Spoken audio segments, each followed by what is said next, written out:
ஒரு 6x6 சைஸ்ல மிகப்பெரிய ஒரு டூம் செஞ்சு உள்ள ஃபுல்லா பிளாக் அடிச்சு எந்த வழி, அதாவது காத்து வரணும் ஆனா ஒளி வரக்கூடாது. அது மாதிரியான மெத்தடாலஜில நம்ம என்ன செய்யலாம், அந்த டூம் எல்லாம் செய்யலாம்.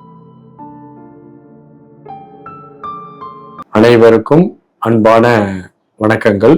மனிதர்கள்ல 4 வகையான மனிதர்கள் இருக்கிறார்கள்.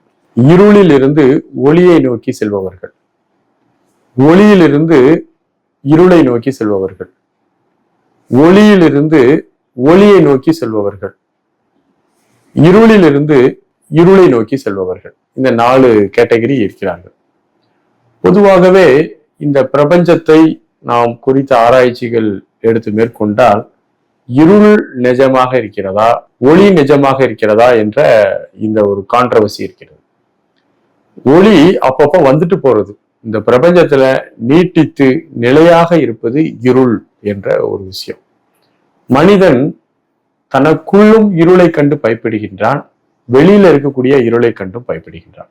இருள் என்பது பயப்படக்கூடிய ஒன்றாக இருக்கிறது. ஏனென்றால் இருள் என்றால் ஒன்றுமே இல்லாதது, அல்லது அது ஒரு வகையான சூன்யம், அல்லது இருள் என்பது ஒரு அமங்கலமான ஒன்றாக இன்னைக்கு நம்ம எல்லாம் பார்க்கிறோம். ஒரு கண்டலன்ஸ் வீட்டுக்கு எல்லாருமே பிளாக் போட்டுப்போம். அப்படி அல்ல. இருள் அப்படிங்கிறது ஒரு சக்தி வாய்ந்த ஒன்று. இருட்டில், அதாவது கும் இருட்டு என்று சொல்கிறார்கள். நம்ம மனித மனம் தன்னுடைய எழுச்சிகளே இல்லாத போது அவன் நான் பார்க்கக்கூடிய அகக்காட்சி கும் இருட்டாக, பரவெளியாக, சூரியமாக இருக்கிறது. இருளையே தியானிக்கக்கூடிய முறை நம்முடைய யோக பழக்க வழக்கங்கள்ல இருக்குது. நம்ம இருளை கண்டு மனிதன் பயந்து ஒதுங்கிறதுனாலதான் நம்ம இறைவனை ஒளியாக நம்ம பார்க்கிறோம். இது ஒரு உளவியல். இருளை நாம் டைஜஸ்ட் பண்ண முடியாத போது நம்ம சொல்ற ஒரு கோட்பாடு இறைவன் ஒளிமயமானவன் என்று சொல்றோம். அப்படியே பார்க்கலாம். நம்ம இருளும் ஒளியும் கலந்த விஷயம்தான் இந்த பிரபஞ்சம்.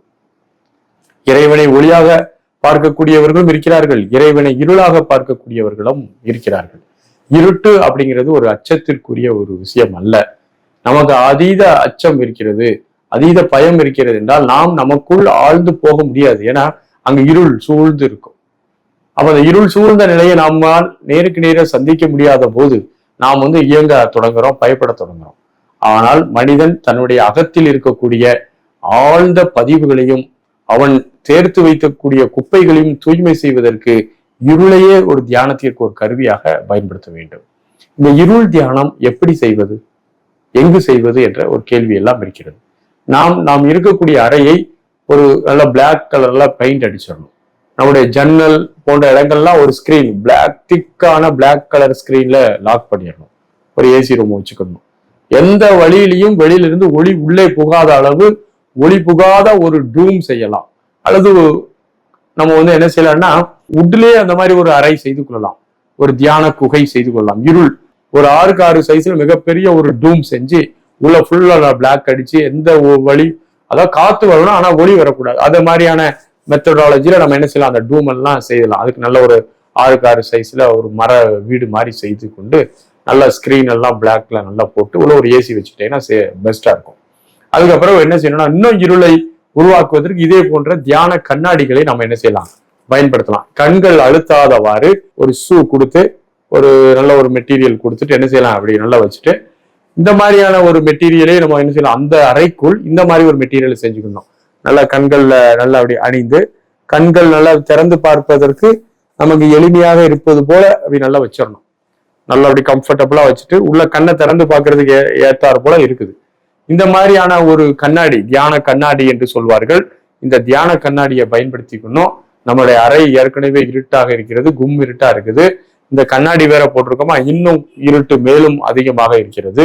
இந்த இருட்டுல இருந்துட்டு நம்ம கண்ணை திறந்து பார்க்கணும். இந்த கண்ணாடி போட்டுட்டு உள்ள கண்ணை திறந்து பார்த்து அந்த இடமும் நமக்கும் கும் இருட்டா தெரியும். அந்த இடத்துல ஒரு புள்ளியை நீங்கள் கற்பனை பண்ணணும். அந்த புள்ளியை பார்த்து கொண்டே உங்களுடைய மூச்சை கவனித்துக் கொண்டே இருக்க வேண்டும். இந்த புள்ளியை பார்த்து கொண்டே நீங்கள் மூச்சை தொடர்ந்து கவனித்துக் கொண்டே இருக்கும்போது உங்களுடைய மனதினுடைய பல விஷயங்கள் அப்படியே மெல்ல மெல்ல மெல்ல வெளியே வரும். மனதில் இருக்கக்கூடிய அனைத்தும் காட்சிகளாக தோன்றி மறைய ஆரம்பிக்கும். அப்படியே உங்களுக்குள்ள ஒரு மிகப்பெரிய ஒரு கிளீன்சிங், பெரிய அளவுல கிளீன்சிங் நடக்கும். அந்த கிளீன்சிங்கை நம்ம தொடர்ந்து அந்த பயிற்சியை நாம் செய்து கொண்டே இருக்கும் போது நாளடைவுல அப்படியே அந்த இருள் முழுமையாக சூழ ஆரம்பிக்கும். அந்த இருள் முழுமையா சூழ்ந்து எங்கும் இருள், எதிலும் இருள் என்ற ஒரு காட்சி உங்களுக்கு மெல்ல மெல்ல மெல்ல கூட ஆரம்பிக்கும். அந்த இருளுக்கு அப்புறம் ஒரு ரகசியம் இருக்குது, அதை நம்ம சொல்ல முடியாது, காணொளிகள்ல சொல்ல முடியாது. அதனால அந்த ரகசியம், அந்த இருளை நீங்கள் முழுவதும் தரிசிக்கும் போது புது ஒரு அனுபவத்தை பெறுவீர்கள். அந்த அனுபவம் என்பது உங்களுடைய ரகசியத்தில் இருக்கிறது. நீங்கள் பிராக்டிஸ் செய்துதான் அந்த ரகசியத்தை உணர்ந்து கொள்ள முடியும். அதனால இருள் தியானம் செய்யக்கூடிய முறை இதுதான். இதை ரெகுலரா நம்ம பிராக்டிஸ் பண்ணிக்கிட்டே வர வர ஒரு நாளைக்கு 6 மணி நேரம் 7 மணி நேரம்லாம் பண்ணுவாங்க. பர்மால இதற்குனே ஒரு இடமே இருக்கிறது. அந்த இருள் தியானம் செய்வதற்குனே நிறைய ஒரு பெரிய காட்டுக்குள்ள நிறைய டூம்லாம் செய்து உட்கார்ந்துருக்காங்க. அந்த தியானத்துல உட்கார்ந்து பல மணி நேரம் பல நாட்கள் தொடர்ந்து பண்ணும் போது அவர்கள் மிகப்பெரிய ஒரு தரிசனத்தை, மிகப்பெரிய ஒரு ரகசியத்தை உணர்ந்து 40 நாளுக்கு அப்புறம் வெளியில வருவார்கள். ஆகவே இருள் தியானம் ஒய்எம்சியின் மூலமாக மிகவும் நுணுக்கமாகவும் முழுமையாகவும் கற்றுத்தரப்படுகிறது. வாய்ப்பும் வசதியும் உள்ளவர்கள் அதை நேரடியாக நீங்கள் கற்றுக்கொள்ளலாம். வாழ்த்துகள். நன்றி, வணக்கம்.